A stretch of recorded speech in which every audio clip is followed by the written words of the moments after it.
Buenas, mi gente, buenas. Este es otro programa más de Cuba en Caliente, mi gente. Nada, ¿qué les puedo decir? Hoy venimos con un programa sobre una entrevista que le hacen al actor Alejandro Palomino, donde habla sin censura. Y una de sus frases es algo parecido, sí, mi gente, es que algo tiene que pasar en este país. Yo hablo en este país aunque no esté en Cuba, pero bueno, yo me creo que estoy en Cuba todavía. Nada, disfrútenla, dejen sus comentarios y recuerden compartir. Y si pueden, dejen su like, que no cuesta nada, mi gente. Chao, nos vamos, nos vemos. Patria y vida y libertad para nuestros presos políticos, mi gente. Emigrante cubano, pasaje de avión y mochila en mano, saliendo con la fe de toca el suelo americano, dejando atrás a tu amigo, a tu hermano, rezando a ver si Dios puede echarte una mano, pero de frente dispuesto a atravesar el continente, a cruzar el río y burlarte de su corriente. Y no es que lo que tenías no fuera suficiente, tú solo quieres una vida diferente. Fragua tu corazón cuando cambiaste agua y se te parte el pecho al llegar a Nicaragua. A ver que hasta en el barrio más pobre de Managua, ni los más pobres que tú tienen que coger una guagua.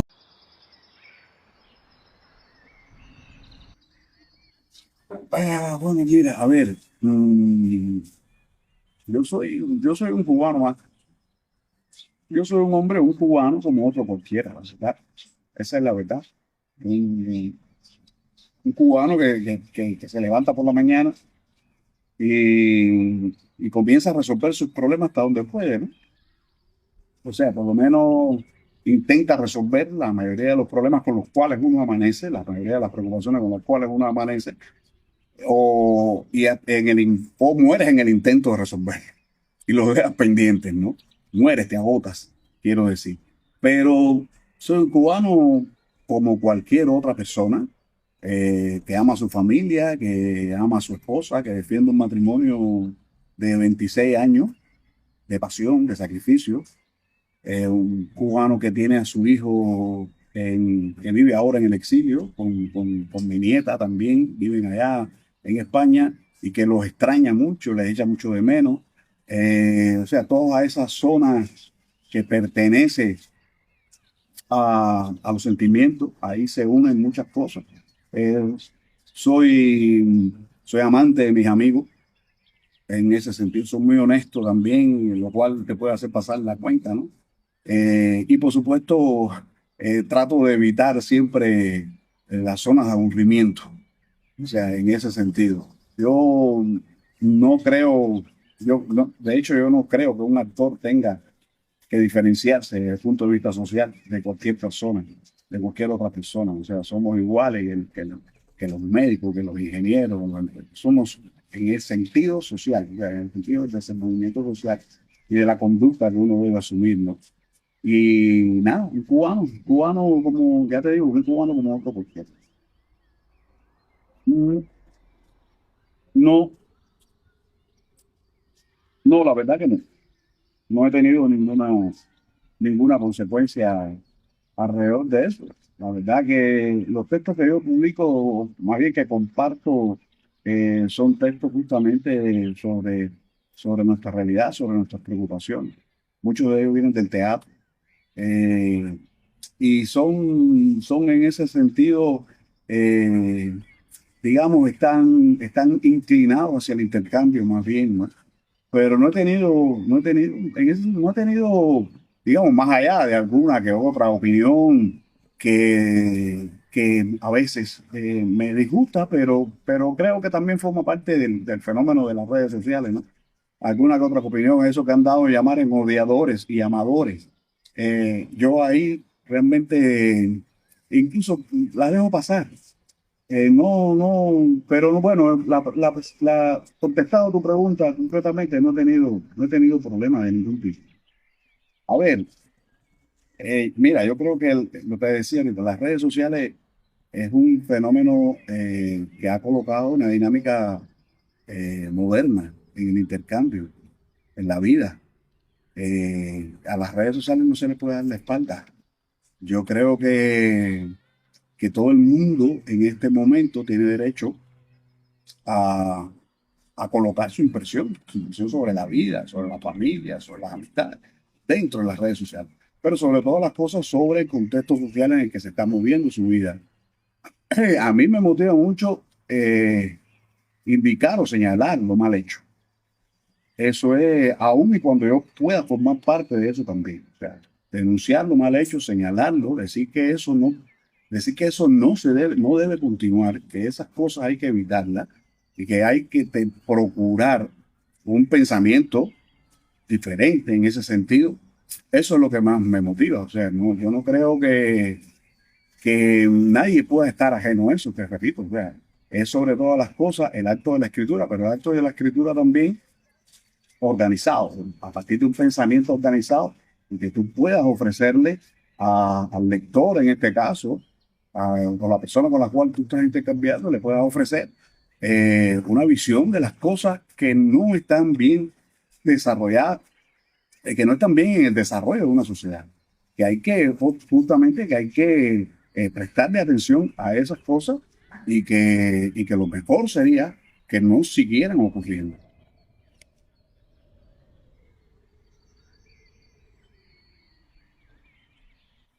No, chico, no. Yo la verdad no tengo miedo. ¿Por qué habría de tener miedo?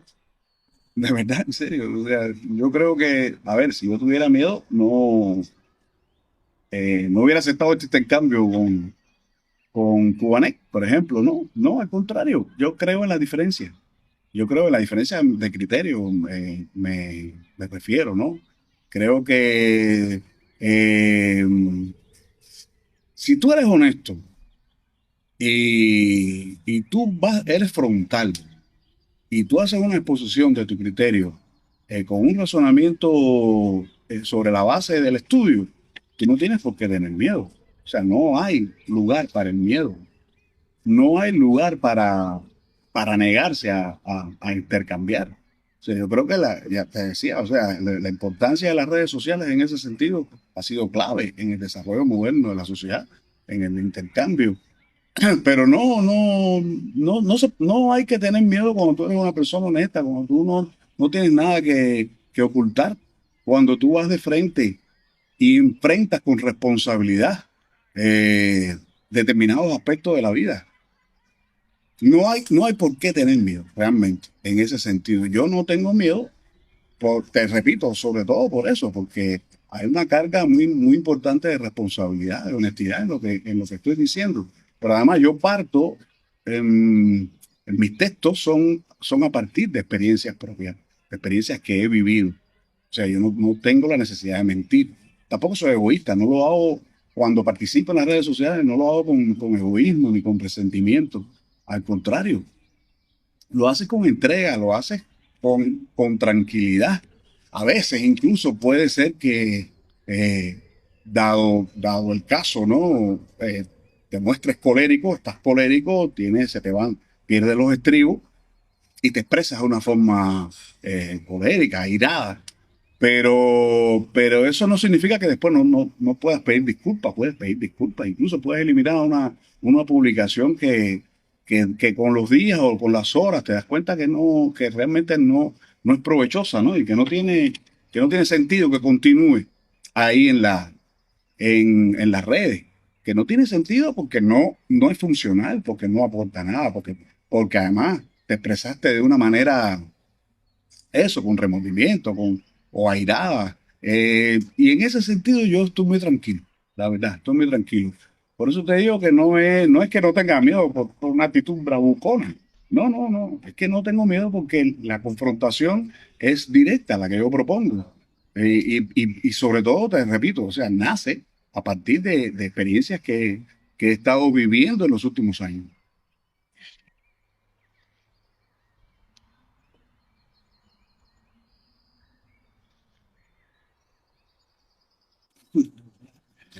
A ver, mira, Vita al Teatro también fue una necesidad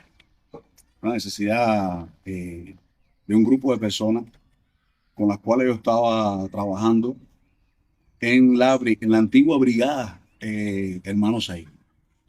Y elaboramos ahí en esos años, del 90 al 95, un pequeño repertorio dedicado a niños y jóvenes, con piezas de, de Martí, piezas de algunos autores cubanos y otras de dramaturgos internacionales.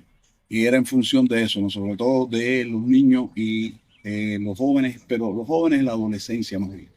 Era un proyecto que se movía alrededor de la casa del joven creador. Actualmente hoy es la Casa del Ron, allá en la avenida de Paula, entre Sol y no recuerdo la otra calle. Y entonces ahí es donde nace Vital Teatro. Pero lo que ocurre es que te decía que fue una necesidad de seguir unidos. Y entonces en aquel momento el presidente de la Brigada de Hermanos ahí me propone que ya construya una nómina y empezamos a trabajar. De ahí tuvimos, en ese sentido, empezamos a trabajar en ese sentido, se creó una pequeña nómina de trabajo, se oficializó, bajo, por supuesto, bajo todo el sistema que tiene el Consejo Nacional de Artes Escénicas a la hora en que organiza ese tipo de colectivo.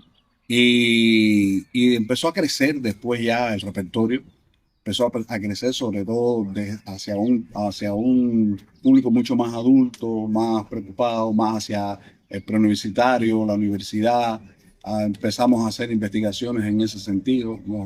Nos apoyamos en muchos textos también de dramaturgos jóvenes cubanos para ir elaborando un repertorio mucho más complejo en ese sentido. Y los principios fundacionales fueron eso, el de la unión de intereses en el colectivo, una unión de intereses que siempre se colegió y siempre se discutió dentro de la célula fundamental de trabajo del grupo.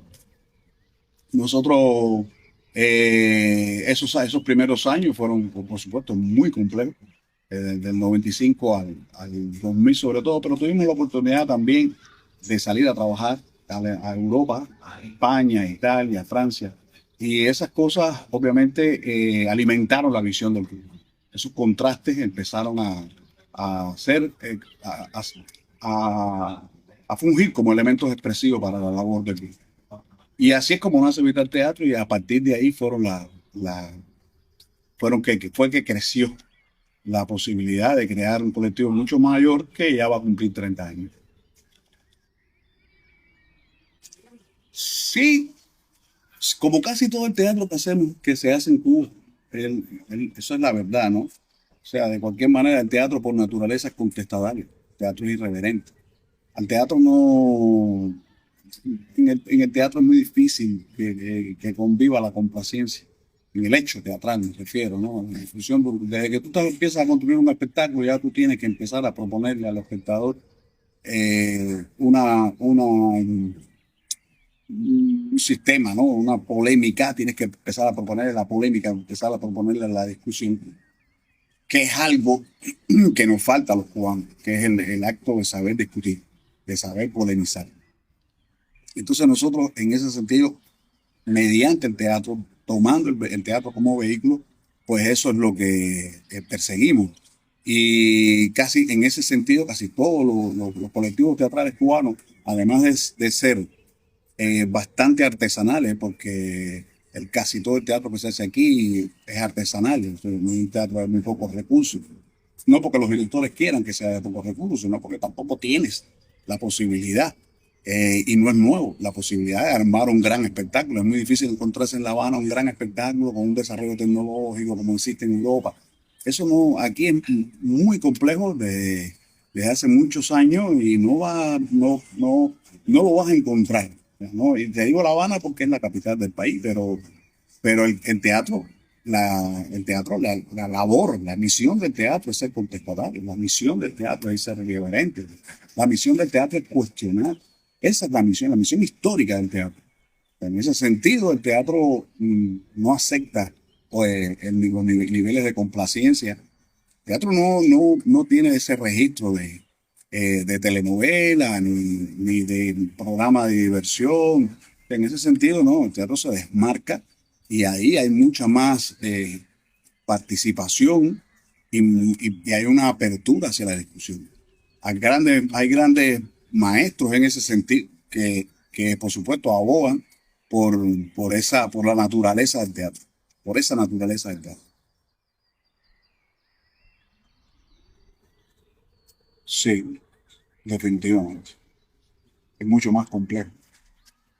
O sea, hay una serie de causas que en definitiva eh, atentan contra la creación y son conocidas. O sea, no es un secreto para nadie. El problema, los bajos salarios. Por ejemplo, nosotros tenemos un salario que realmente no responde. Los precios están hablando en un idioma y el salario está hablando en otro. Es lo que eh, ocurre, ¿no? También es muy complicado el fenómeno del transporte, la transportación para ir a trabajar es difícil, entonces tienes que organizar muy bien porque las sesiones de trabajo en el teatro son desgastantes, o sea, los procesos de creación son agónicos, no son procesos de oficina, no son procesos de una naturaleza mecánica, son procesos que dependen mucho del intelecto y tienes que trabajar con eso y eso es complejo, porque tú, obviamente, cuando llegas a un ensayo, a un proceso de creación, estás ya agotado. ¿Sabes? Y ahí incide y lo puedes todos los días pagarte un transporte privado. No puedes hacerlo, tienes que, obviamente, recurrir. Entonces hay que hacer una reorganización, a que cada grupo tiene, fíjate, cada grupo tiene su dinámica y su comportamiento de trabajo y se las arregla para elaborar un espectáculo. Que dicho sea de paso, construir un espectáculo también es complicado, es mucho más complicado por la carencia de recursos. Me refiero a recursos expresivos que tienen que ir a parar al área de la escenografía, al sistema de luces, al sistema de sonido. Es muy complicado, definitivamente. Eh, a ver, es mucho. Yo creo que se diferencia en mucho. A ver, permíteme decirte una cosa. A mí no me gusta analizar ni los procesos ni las cosas desde las diferencias. Yo asumo las diferencias. A mí me gusta la diferencia. Fíjate, forma parte intrínseca de los procesos creativos, la diferencia. Escuchar al que disiente, al que no está de acuerdo conmigo, es para mí clave, es importante, porque ahí tienen que haber, evidentemente, elementos de los cuales yo puedo apropiarme y utilizarlo en la creación, utilizarlo en beneficio del actor y utilizarlo en beneficio del espectador.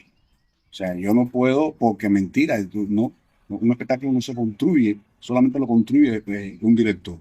Un espectáculo lo construye un colectivo humano, un colectivo que tiene que ir armonizando, que tiene que ser democrático en ese sentido. ¿Te das cuenta? Es una micro sociedad que está obligada a asumir esa condición para crear. Entonces la diferencia va a venir siempre a alimentar el proceso. Pero, volviendo a lo que tú me preguntabas, sí hay muchas diferencias entre la actualidad que estamos viviendo y el periodo especial. O sea, el periodo especial fue o sea, los 90 más bien fueron una década marcada por apagones igual, apagones programados, ojo, apagones programados hasta cierto punto, fue por 25.000 carencias igualmente, por problemas serios con el transporte. Fue un proceso, fue una década también marcada por la despenalización del dólar. Por ejemplo, yo recuerdo que fue en 1993, pero después al año siguiente, en 1994, ocurre la llamada crisis de los balseros, la explosión social aquella, eso también marcó los 90, pero incluso hasta hubo un fenómeno que se le dio a llamar la Casa del Oro y la Plata, del cual mucha gente pudo llevar un plato de comida a su casa, y esas cosas marcaron los 90 en Cuba. Y ahora mismo esas cosas no son el referente que nosotros tenemos. Pero no solo eso, hay muchas cosas que a veces se olvidan. Y es que los 90 no son aislados, no están aislados. Los 90 también tienen que ver con los finales del último lustro de los 80, con los finales de los 80. Nosotros, los cubanos, nos enteramos 2 años después de que había ocurrido que se había derribado el muro de Berlín, por ejemplo, y que ya incluso hasta las piedras del muro de Berlín estaban en subasta pública. Eso nos enteramos nosotros mucho tiempo después de haber ocurrido. como nos enteramos también mucho tiempo de haber ocurrido en la explosión social que hubo en Rumanía y que, por cierto, se convirtió en un baño de sangre. Murieron más de 4.000 civiles, si mal no recuerdo. Y terminó en el fusilamiento del presidente de ese país y el de su esposa y la exhibición de sus cadáveres en la televisión nacional. Pues mira, eso fue un hecho sin precedentes en la historia. ¿Te das cuenta? Un hecho transgresor, violento, difícil de asimilar. O sea, eso fue, nosotros nunca supimos de eso hasta mucho tiempo después. Pero yo recuerdo incluso que ya entrado el nuevo siglo, nosotros nos fuimos enterando poco a poco de lo que ocurrió en Europa del Este, a partir o a través de soportes sólidos, digitales sólidos. Lo que ocurrió no solo en Rumanía, sino lo que ocurrió en Yugoslavia con aquella división entre Serbia, Kosovo, Bosnia. De todo ese fenómeno nos fuimos enterando poco a poco después. De lo que ocurrió en la propia Moscú, en la propia Unión Soviética, del tránsito de Gorbachov a Yeltsin, cómo fue de brusco, cómo fue de complicado aquello, lo que ocurría allí en las contradicciones que tenía aquella sociedad que había sido con un sistema de organización que había evolucionado con un sistema de organización socialista. Como dijo en algún momento Fidel Castro, el desmerengamiento del socialismo, nosotros nos enteramos mucho tiempo después de esas cosas y llegamos a los 90 con todas esas cosas incidiendo en la vida del país. O sea, nosotros tú no puedes analizar ahora o comparar, digamos, los 90 con la realidad esta que estamos viviendo. Primero porque no tenemos, te decía, el referente de foráneo que tuvimos en aquel momento. ¿Te das cuenta? O sea, no lo tenemos y tenemos otro tipo de contradicción. Y estamos en un tipo de problemas diferentes por completo. O sea, las diferencias son muchas desde mi criterio, son muchas entre los 90 y la actualidad.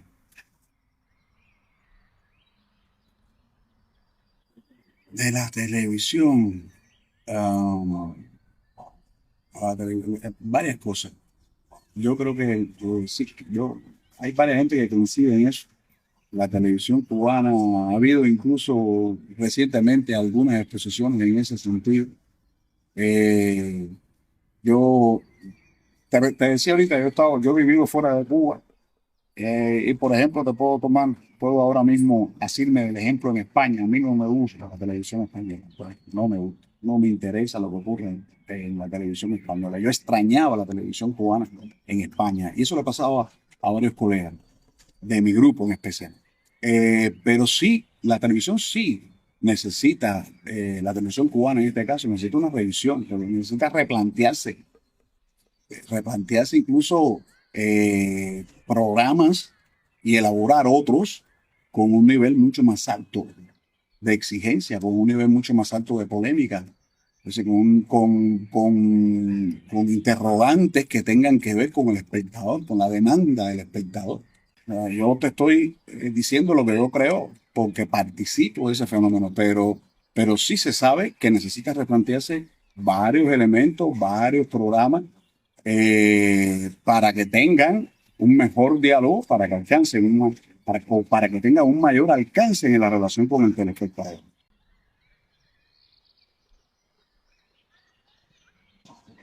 Yo creo que a ver, ¿cómo te respondo? ¿Cómo podemos dialogar en ese sentido? Mira, yo soy malo vaticinando, ¿no? La verdad siempre se está moviendo. Tú encuentras los procesos de creación más interrogantes que aciertos. No sé. Y ahora pensando así, yo creo que con la reelección de Trump al poder, creo que va a ser mucho más complejo vaticinar qué va a pasar. Algo obviamente,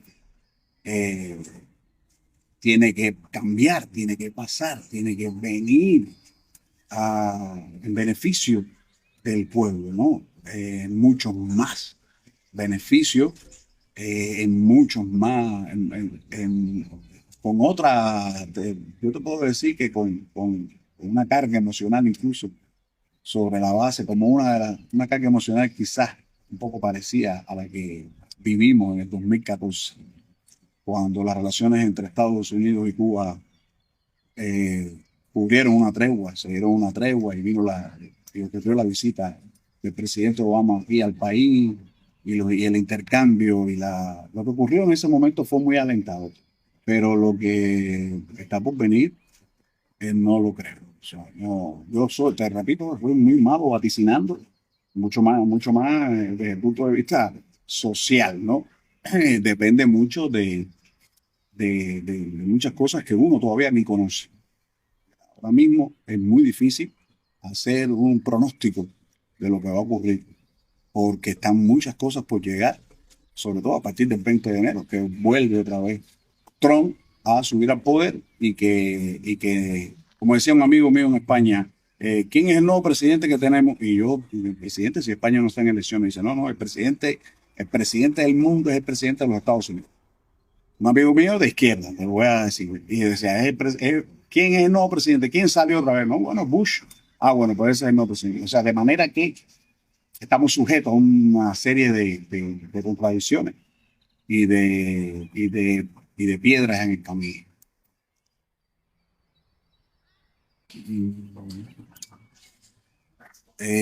Si te guías por